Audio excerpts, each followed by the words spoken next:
There's so much worry and risk coming with scaling the company so quickly. I would say probably our most valued asset is probably time, and trust would be number two. Culture and trust is, I think, the baseline of the culture that you build at least at Drata, but I think on most businesses. And maybe we jump into the values and how you specifically go about reinforcing them. We establish these cultural rules, and we not only put them public on our website, we enforce them into the existing culture of the business and the people, but also, most importantly, in my opinion, in the interviewing process. What were some of those early lessons where you thought, oh man, that kind of was a no-brainer and we kind of still made that mistake? Probably learned some things on the way to 300-ish people. Maybe some people came into the business that shouldn't be there, and we worked all that out, and now we felt this strong nucleus to move forward. How do we actually go about doing that practically without destroying the culture? Give us some meat on the bone here.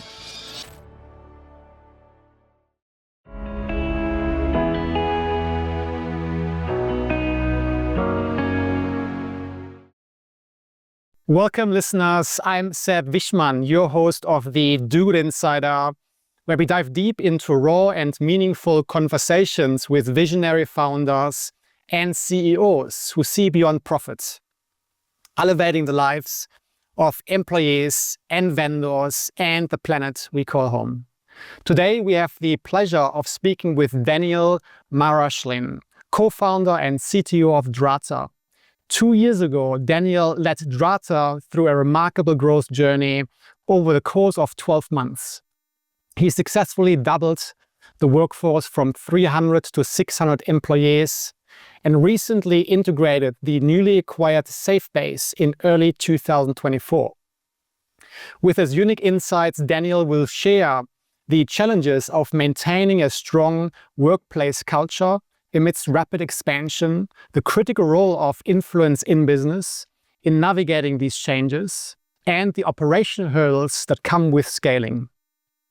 Join us as we explore how Daniel's experiences can provide valuable lessons for other C-suite executives in small-medium enterprises striving to balance growth with cultural integrity. So, Daniel, welcome. How are you? Great, thank you for having me. Yeah, you're very welcome. And one quick note just for everyone listening. Yeah.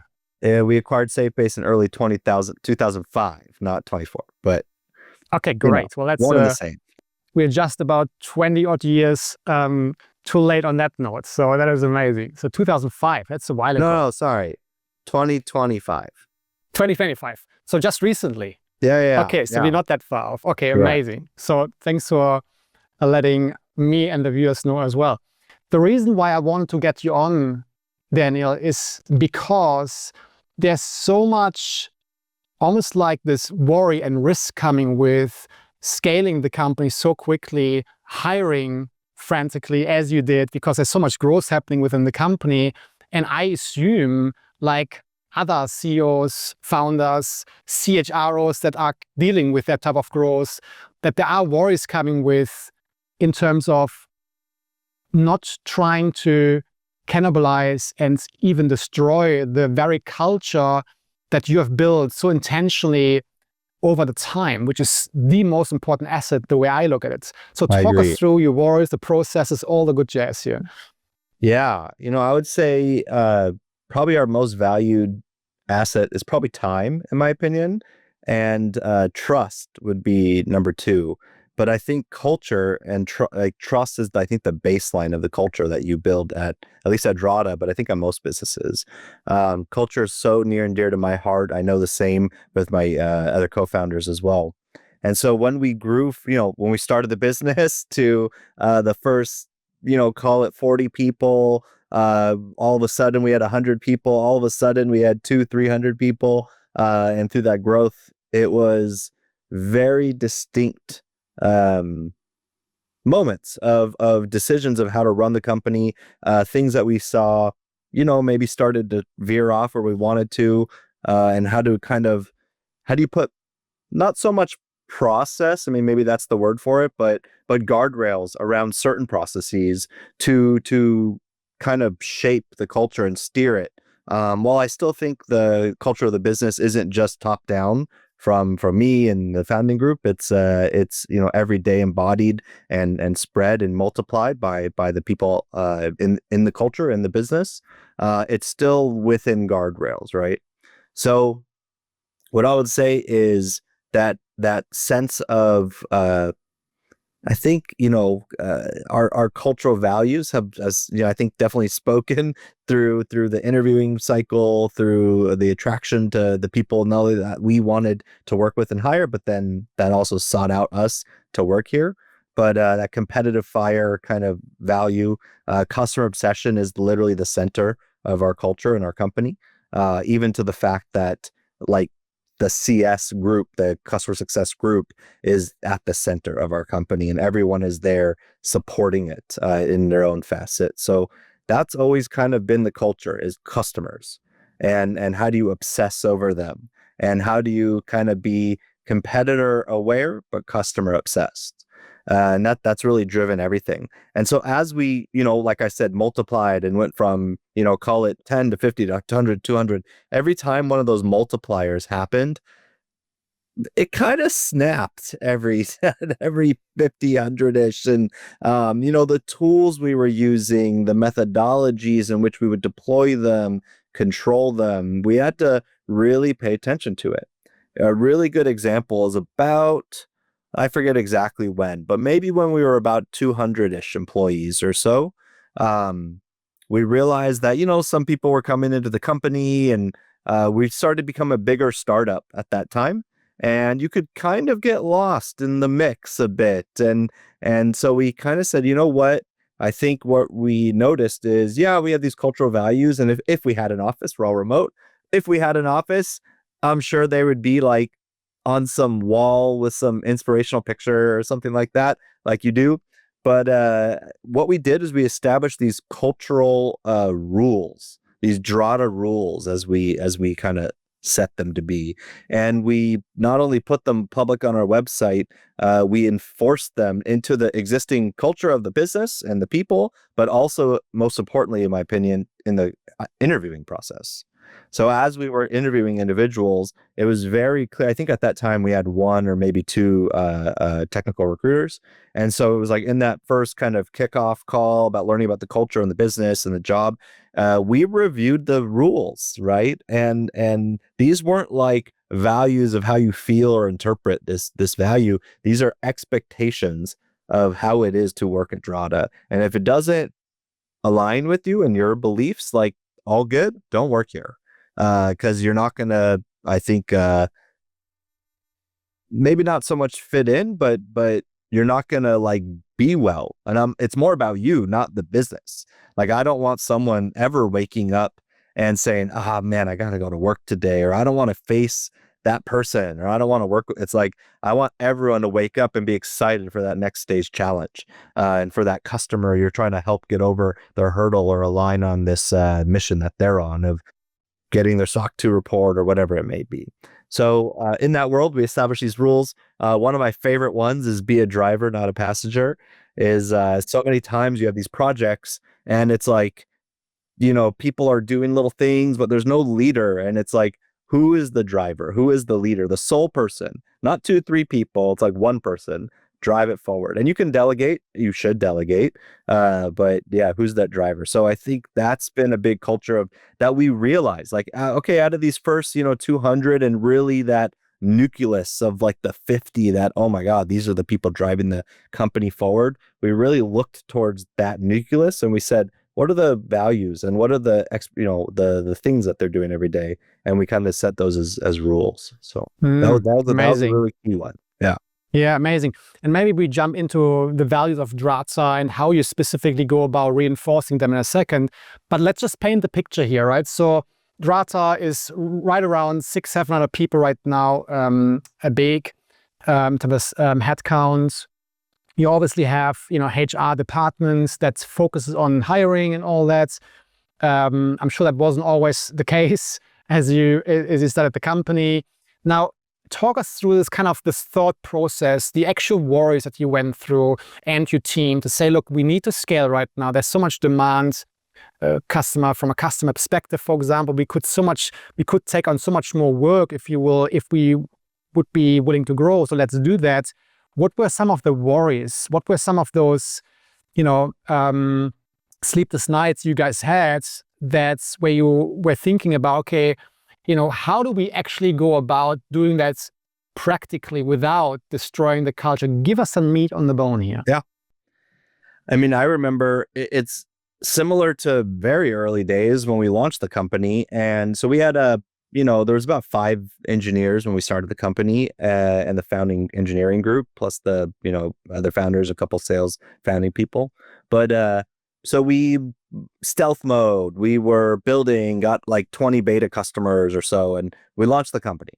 Very big, successful moment. And then Adam and I looked at each other, Adam's my CEO, and we said, we have to double the team, like my team, the tech team, tomorrow. And not like a cute tomorrow, like let's go hire people and it'll be a quarter before they're here and onboarded and ramped up and effective.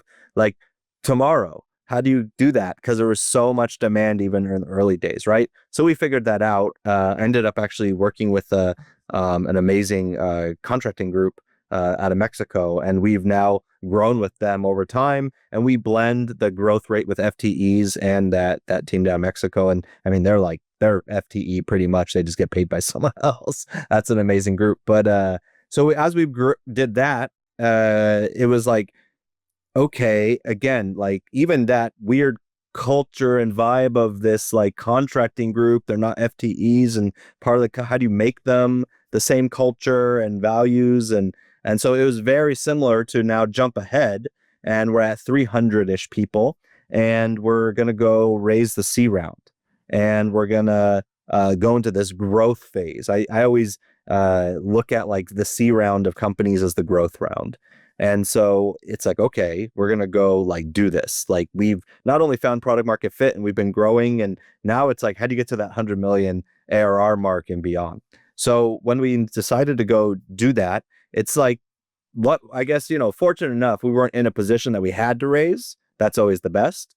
And so it was a very strategic decision to raise when we raised, how much we raised, by who, all that fun stuff. And it was a thesis around that Series C to go win the enterprise and to go upmarket. And while some of our competitors were also doing that, some of the incumbents were already there, doing it in a different fashion, a more old school workflow fashion, where we wanted to approach it more from AI and automation. That it was like, okay, how do we go do that? How do we disrupt this legacy, not only incumbent players in there, but also the thinking of the GRC practitioners, the governance, risk, compliance practitioners in the industry? And how do we say, hey, there's a better way to do this, more automated way to do this, so you can focus on the broader risk of the business, not the mundane tasks of compliance. So it was all right, let's go do this. And we raised that big $200 million round. And it was like, well, to go do this, here's the giant roadmap. Here is the, not only on my side to go execute, on the go-to-market side, well, I forget off the top of my head now, but like the sales target numbers, what did they do? I think they like more than doubled that year or something. So to get that many more customers, you're going to need that much more marketing pipeline. You're going to close those customers. You're going to need that many more CSMs to manage the success of them. So across the business, ops, CS, sales, marketing, engineering, product, etc., all needed to just massively expand. So how did we do that? Like you said, where we probably learned some things on the way to 300-ish people. We course corrected. Maybe some people came into the business that shouldn't be there, and we worked all that out. And now we felt this strong nucleus to move forward, right? So with that was, okay, let's go start hiring, but like really ingrain the cultural values in the interviewing process. Make it part of the scoring rubric in which you're interviewing them and how you talk to them. As they work in the business and get hired, and 6 months later, we do a employee review, right? We do those twice a year. That's actually the pillar of these reviews. It's the same cultural values. And how did you showcase them, or how do you need to grow within them? So there's this like ever heartbeat of culture and these cultural values throughout your employment journey at Drata. So I think that's the cornerstone, but sometimes those are like little fuzzy words, right? How do we actually go do it? Is a lot of it was tooling, I would say, process. I think I forget the exact time window, but right, we went from early days HubSpot, we upgraded to Salesforce, we hired an ops team that like orchestrated and collaborated with our go-to-market team and like really matured our sales, go-to-market process. And then on the back end technology side, it was now becoming more than just a dev shop and releasing features. It was a sizable thing we had to defend and scale, like investing in a platform engineering team, not just a bunch of application developers, people that actually all day, every day, their customers are our engineers, not our customers. So it was about supporting our people. What if I'm in go-to-market or sales, marketing, whatever, it's about supporting them, not just saying, go figure it out, you're out of this little startup anymore. It's about really operationalizing an ops team. And then on the engineering side, in a way, this platform engineering team is kind of, in a way, like the ops team for the engineers. It's like, what's the problem? Let's plumb it. Let's pipe it. Let's automate it. Let's reduce your time and friction. And so it was really just operations about scaling to that next level. So not only did we do that and help that as we grew from roughly 3 to 550, 600, somewhere in there, and help them, feel comfortable in their job day to day. It was now setting up these programs and practices for when we get to 1,000. So, sure, there's always things to do and tweak and make better along the way, but I feel like we have a pretty good program. Yeah. Tell us about, as you grew, you mentioned before that they're naturally, right? And all CEOs, founders, CHROs, and so on, we can all relate that, especially as we learn about our culture as we grow, right? We get not all the hires right? What were some of those early lessons where you thought, oh man, that kind of was a no-brainer and we kind of still made that mistake?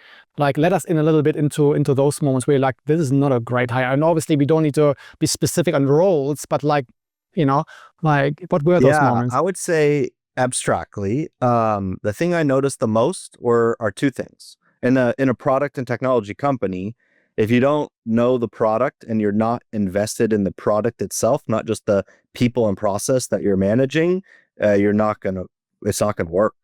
Like, you need to know the product, and therefore the customers that use it are being customer obsessed and understand their pains and problems that we're trying to solve for them. And I think that just gives you some sympathy and alignment to the customer. I guess before product market fit. Yeah, like Right. if sure, what Drata does, you work here, but Right. like, log in. What's the actually pain point of our ICP type thing? Yeah. Go Right, log in. Go see what they do every day. Like, watch some, calls. We use that amazing tool, Gong. So I think we've recorded every single go-to-market and sales call we've ever had since day zero, which is awesome. So it's like, be able, like, watch those and get involved and feel the pain of the customer. Go sit on a call where the customer's having an issue and work with the solution architect, right? Like, while that sucks and I don't want any of our customers to have issues, they will. And like, sit with it, learn it, understand the product, and understand, like, I mean, from maybe, you don't need to know the code if you're not a programmer, but like, understand the nuances of it to better then serve it, whether you're sales and talking to a new prospect, or on the customer success side, or how do I market it to the people that are interested in this? Or I'm a product person and I built this one thing, but I didn't think about the edge cases. Or I'm in quality and it's like, I need to surround myself with, I own this part, but how does this part impact my peers' part over here? So it really goes up and down the stack. If you don't know the product, it's not gonna work. The other thing I think I've noticed was, we're again, back to like how we built the culture from day one. It's all of us are doers.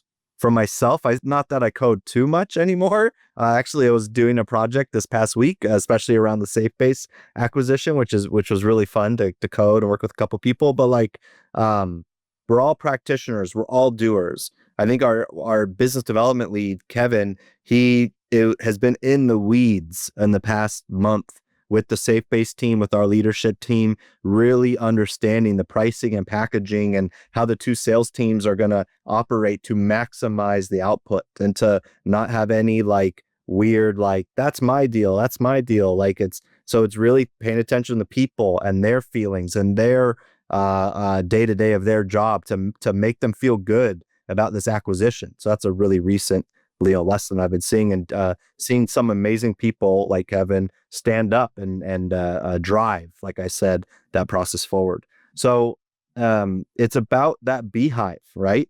It's about this protection of the queen, and the queen is the business.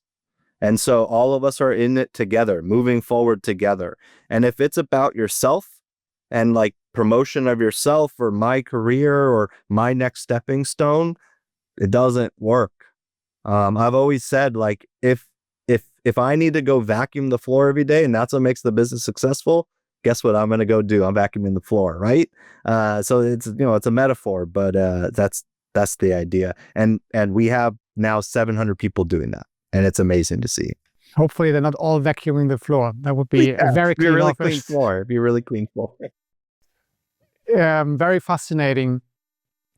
We, as in myself, I've been a learning and development expert, Do Goods, as a company that I run, we focus on two things, one of which is to streamline those processes, operations, workflows, so that when we grow as a company, everyone knows what looks like. There are processes in place that are efficient to execute things. We don't want to waste time. And the other part is culture, right? Where we work with hybrid and remote teams to really shaping those high performance teams that a lot of times HR doesn't really, take care of. HR usually is about employer engagement and all that. And we are really, the tip of the spear, if you will, a performance partner, right? When we talk about processes, the earlier piece I just mentioned, I think in our conversation you spoke about that as you grow, as you took on SafeBase, I imagine there's suddenly different processes coming to play where we're like, okay, we need to become more clear about SOPs. We need to become more clear about our policies. We need to become more clear about our playbooks. Talk us through a little bit kind of that journey, how you created clarity within Drata so everyone knew kind of how to sing off the same song sheet. Yeah. A lot of it, pre-SafeBase, PSB, I don't know. It's about just over communication a lot of times, and really understanding that a single voice, like say from Adam, our CEO, while that's great to hear from Adam and understand the vision and the direction of something very big to even like little minutia details is great, you have to beat the drum. So you have to beat the drum to me, to my directors, to the frontline managers, just continual down. So providing like FAQ documents, especially to managers, and like understanding the timeline of like communication, and sometimes for security reasons or whatnot, sensitivity, you can't tell people too early on certain things, especially like an acquisition. But we really tried to put a lot of effort into thinking about communication down to the IC and hearing that drumbeat and the same thing from everyone, from the CEO to me to a frontline manager, of just everyone saying the same thing and having clarity. And if there isn't, where do I go and who do I talk to? I'm usually going to go to my manager. If they have the answer, and that should be the same answer I give or Adam gives or anyone. So that's very important, is having these like playbooks and FAQs and having enough time for people to digest them. Have we done it wrong? Sure. But I think we learn lessons along the time every single time to get it better. From raising the C round like we did a couple years ago to acquiring a couple companies along the way, actually 3, Harmonize, Oak9, and now SafeBase. And what does it mean for you? What does it mean for me? If I'm the customer, what does it mean for me?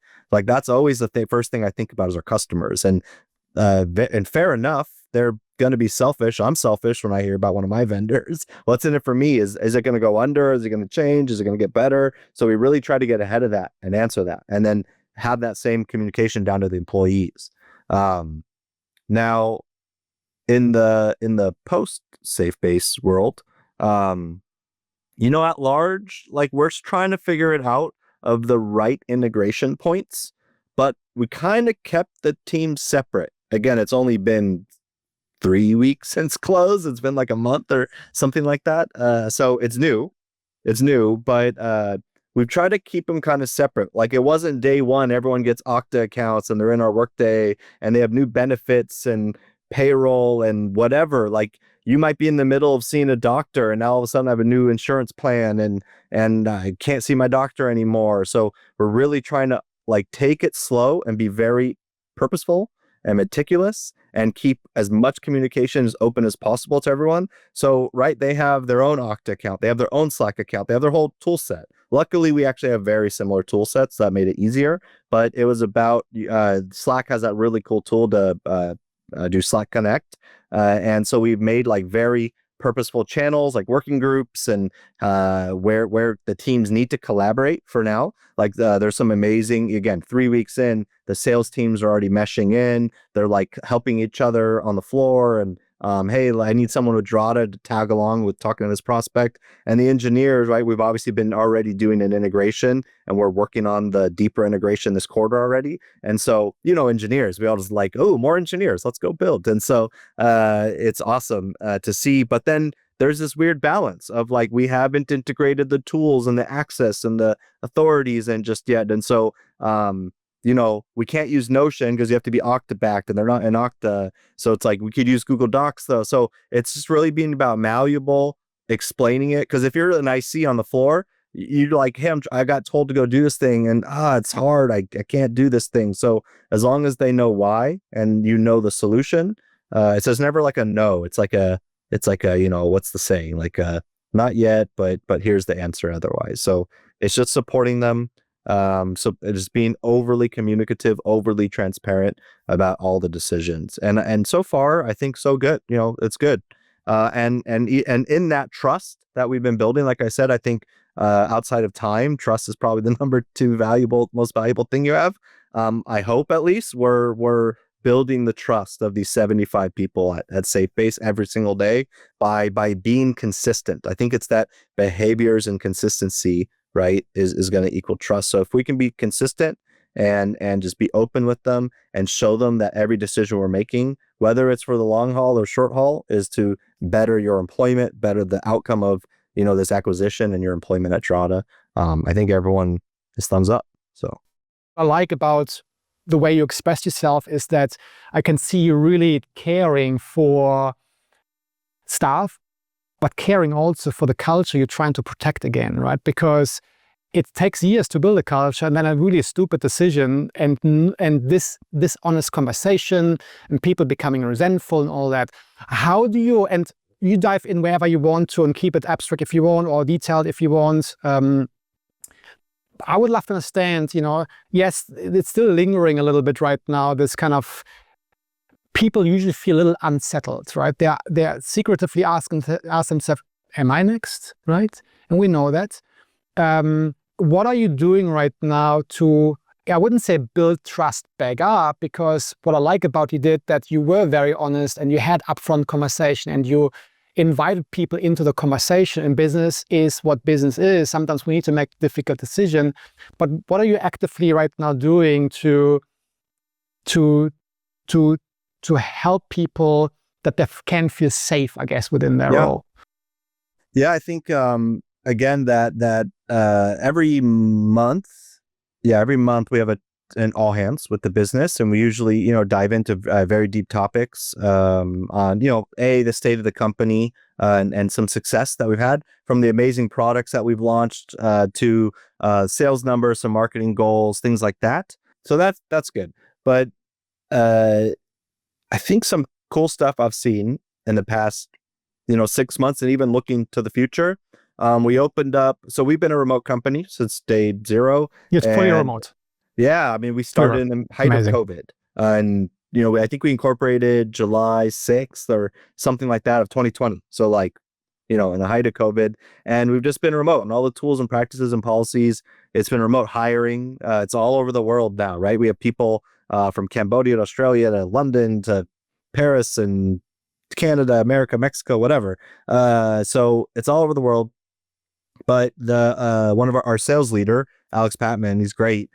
He's been a big believer of in person, especially cultivating the culture of the sales program. And we had I'm in San Diego. The founders are in San Diego. I think just through that network, there's the biggest concentration of the 700-ish of us. I think there's about 90 or so in San Diego. It's also a great place to live. So there's a It's a good great place to bubble. live. I've been Yeah, there. It's yeah. beautiful. Yeah. So Yeah. there's about 20-ish people in sales here in various roles.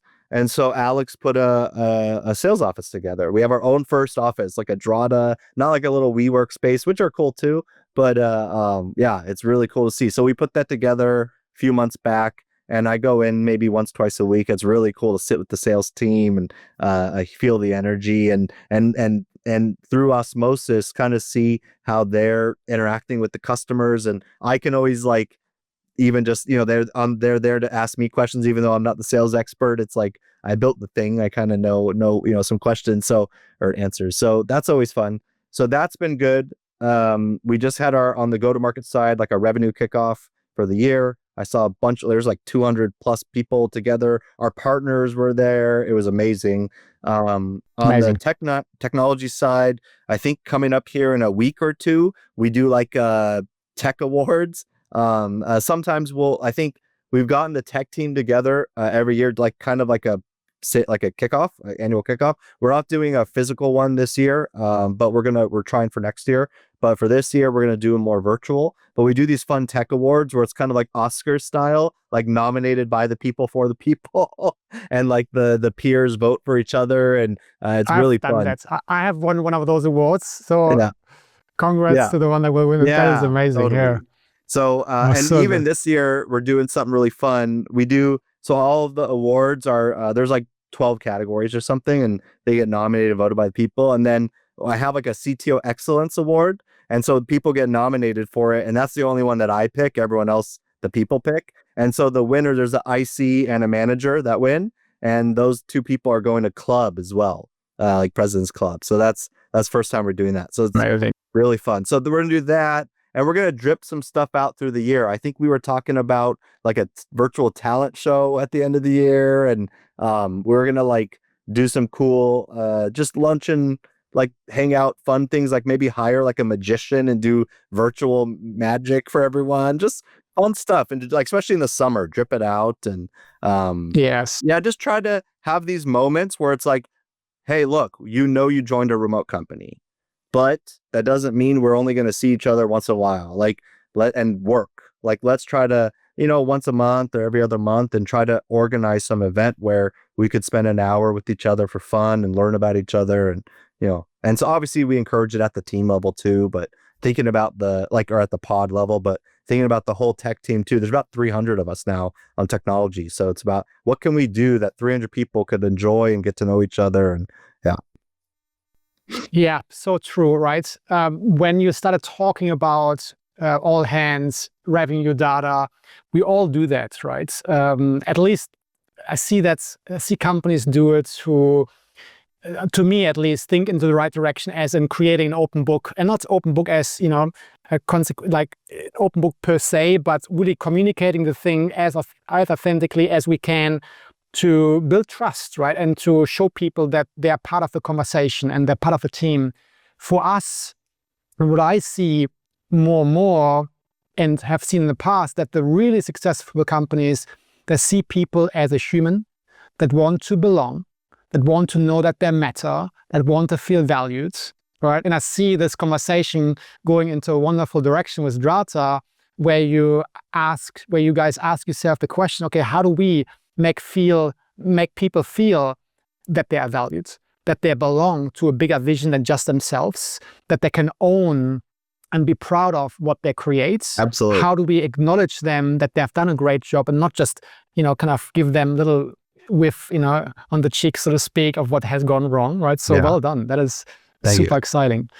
Daniel, thank you so much for your time. I came into this conversation hoping that, we get some insights around, how do we, I guess, safely scale without kind of disrupting the culture and destroying the culture. And I feel I personally have received so much more than I could have asked for. Thank you so much for your honesty. Thank you so much for, opening the books to your child, so to speak, right, that you have built over the years. So really appreciate you for that. And all those little bits and bobs that, CEOs and founders, co-founders, CHROs can really resonate with. It's not a unique story per se that we go through challenges as Drata. We all can relate. And yeah, thank you so much for your honesty today. Appreciate No, that. of course. Yeah, I would say probably the testament to not only myself, but the other leaders of the company, and not just the founders, like the other executive leader group. They can, we operate the business at 30,000 feet and can see the whole battlefield, and we can strategize where we're going. But within an instant, we can be on the ground with the people along their side, leading and understanding at the floor what culture is going on, what the processes are right or wrong, and then go back up at the next instant and maybe change direction or think about the future. So that elevation shifting is, I would say, one of our superpowers. I love it. Daniel, thank you so much for your time today. Of course.